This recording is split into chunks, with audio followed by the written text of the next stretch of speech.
জলের আংশিক অন্তরক সমীকরণ এত। এটাই যে 21 সালে আসছে, নতুন আসা। এছাড়া যত অঙ্ক সবই নতুন আসা, এই যে এটা 21 সালে নতুন আসা। আগে শেষ করতে তাহলে মূল বিন্দু শীর্ষবিন্দু বিশিষ্ট সকল কোণক জলের সাধারণ সমীকরণ লিখছে। এটা হলো কোণকের সাধারণ সমীকরণ। কোণক তো তুমি বলছো না general equation of second degree, x square, তো এটা হলো 3 ডাইমেনশনে, কথা বলছো? কোণকটা তো 3 ডাইমেনশন, হাইট আছে না কোণকে, তো 3 dimension, X square B square C Z square 2f G, এটা হলো জাস্ট কোণকের সাধারণ সমীকরণ। কিন্তু এখানে আর একটা জিনিস আছে, সেটা আমি এখানে লিখিনি।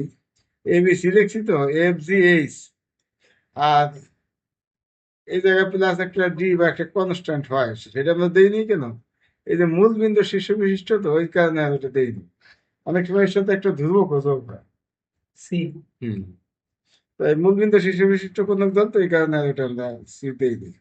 এই জন্য সাধারণ সমীকরণ আমরা দেখছি মূল বিন্দু শীর্ষ বিশিষ্ট দিকে, ওটা আমরা দেইনি। এখন একটা এক্স এর সাপেক্ষে আংশিক ব্যবকলন মানে অন্তরীকরণ, অন্তরীকরণ করে পাই। অন্তরীকরণ করলে কত, এক্স স্কোয়ার করলে 2x হবে। আর এটা এই এক্স এর সাপেক্ষে y এর দিচ্ছি দেই পুরোটা জিরো।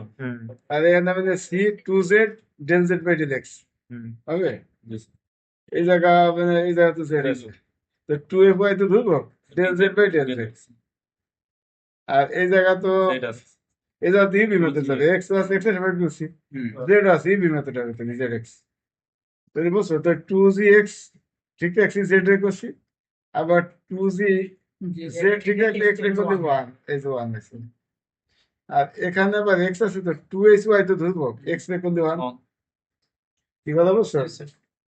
এই যে বিষয়টা, তাহলে এখন এই যে 2 দিয়ে ভাগ করে দিছি, এটা 2 সব জায়গায় আছে, সব জায়গায় 2 আছে না, 2 দিয়ে ভাগ করছি, 2 কমন দিয়ে ভাগ করে দিছি, তাহলে কি আমি খালি 2 কমে গেছে তো সব জায়গায়, আর যা সব ঠিক আছে, তো এক্স দেখছো।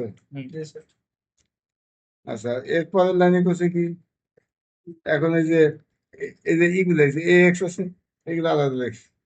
আর এই যে ডি জেড আছে আর এইচ আছে, এগুলো আলাদা রাখছি। Del Z by del Z common আছে, del Z by del X common, এখান থেকে সি জেড, এখান থেকে এফ ওয়াই, এখান থেকে সি এক্স, বুঝছে? আচ্ছা, এখন এক্স দ্বারা গুণ করছি আমরা এই সমীকরণটাকে, এক্স দ্বারা গুণ করলে এক্স স্কোয়ার, গুণ করলে এটা হয়। আচ্ছা, এই আমরা 2 রাখছি। আর এ তো এক আমরা এক্স এর সাপেক্ষে পেয়েছিলাম, এবার আবার ওয়াই এর সাপেক্ষে সেম প্রসেস, এবার এক্স এর রেখে দিয়েছিলাম, মানে প্রথমটা হয়ে যাবে জিরো। সব দেওয়া লাগবে না। তো এই একই নিয়মে আমরা এগুলো পাইছি। আচ্ছা, পরে আবার del by del Y common দিয়েছি, বাকিগুলো একসাথে রাখছি, পরে আবার ওয়াই স্কোয়ার দিয়ে ওয়াই দিয়ে গুণ পাইছি 3। এবার 2 আর 3 যোগ করছি, যোগ করলে এটা কি পাইছি, যোগ করলে আমরা এই যে এখানে হুম, এই যে 2 আর 3 করলে ডে এক্স স্কোয়ার, এই যে বি ওয়াই স্কোয়ার পাবো, এইগুলো দিয়ে ঠিক, তারপরে এই যে 2h ও এক্স ওয়াই, এই যে একটা এক্স ওয়াই জেড, এই যে একটা এক্স ওয়াই জেড, কত হবে 2h X Y Z B Y square, এত পাবো। আর বাকি বাকি আমরা দেখো এই জায়গা যা আছে, দেখো এই জায়গা তাই আছে, কিন্তু একই একই এটুকু এটুকু এক না, এইটুকু যদি কমন নেই তাহলে হবে এক্স ডেল বাই এত আর ওয়াই ডেল জেড বাই এত, X del Z by del X আর Y del Z by del. কত পছন্দ বুঝে নেই?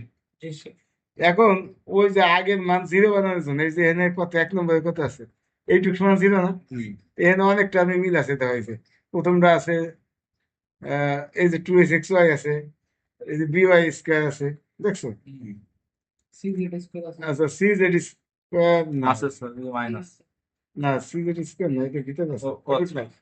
আচ্ছা, এরকম অনেকগুলো আছে, তাই তো? এক কথা আমরা এই জায়গায় যা আছে তাই পুরোটা দেখি, পরে ব্যালেন্স করবো। এই জায়গাটার মধ্যে যা আছে 1 নম্বরে পুরোটা লিখছি, দেখো এই পর্যন্ত লিখছি কিনা দেখো, এইটুকু একে এইটুকু এইটুকু মিল আছে, লিখছি, লেখার পর দেখো যে বেশি লিখছি কোনটুক, এই প্রথমটাই যে আছে, কি কথা বলছো, এই 2x y জেড আছে, বি ওয়াই স্কোয়ার আছে, তো বেশি লিখছি কোনটুক, বেশি লিখছি সি জেড স্কোয়ার। কি কথা বলছো, সরি, এফ ওয়াই জেড যে একটা আছে, আমি লিখছি 2টা, এটা একটা আছে, আবার সি জেড এক্স একটা আছে, 2টা লিখছি, তো এটা একটা বেশি লিখছি, এটা একটা বেশি লিখছি, সি জেড স্কোয়ার বেশি লিখছি, এই 3টা বেশি লিখছি, তো এই 3টা বিয়োগ, সি জেড স্কোয়ার, এই যে এফ ওয়াই জেড 2টা লিখছি, একটা বেশি লিখছি, এই একটা বেশি লিখছি, একটা কম লিখছি। কি কাহিনী বলছো না, বুঝো নাই? আর বাকি যে এইটুক যাহা আছে তাহাই হয়ে গেছে। তাহলে এখন এখান থেকে এই পর্যন্ত কি লিখতে পারবো, জিরো। ওই যে এক থেকে এই কারণে এই কাজটা করছি, এখান থেকে এই পর্যন্ত ওই যে জিরো, তো থাকলো বাকি থাকে এইটুকু না, তো এইটুকু সবগুলোর ভিতরে ধর জেড আছে, এটাও জেড আছে, এটাও জেড আছে, এটাও জেড আছে, Z common, minus Z common দিছে, minus Z common C Z থাকবে, এখানে ওয়াই থাকবে, তাহলে এখানে এখানে সি এক্স থাকবে, আর এখানে এই ডাইন পাশে যা আছে এইটুক তো রয়েছে, এখন তো এইটুকু এইটুকু আবার এক হয়ে গেছে, তা কমন দাম এক হয়েছে। না, কমন মাইনাস জেড প্লাস তাহলে আমি একবারে তুমি একটু কমন নেই আর কি, আমি একবারে ডান পাশে দিয়ে দাও। হ্যাঁ, একবারে হ্যাঁ, কমন common ডান জিরোর সাথে গুণ দিয়ে দিছে, আচ্ছা, এটা কমন দেবা, কমন দিয়ে কি থাকবে মাইনাস জেড, আর এখানে থাকবে এইটুকু, পরে এটা আবার জিরো নিচে দিয়ে দেবো, বাকি তো বুঝছো আমি তাহলে মোট এটা জিরো, তাহলে এইটুকু সমান সমান কি হবে জেড, বা জেড সমান এত, এটা এই পরিমাণ তথ্য পেয়েছি।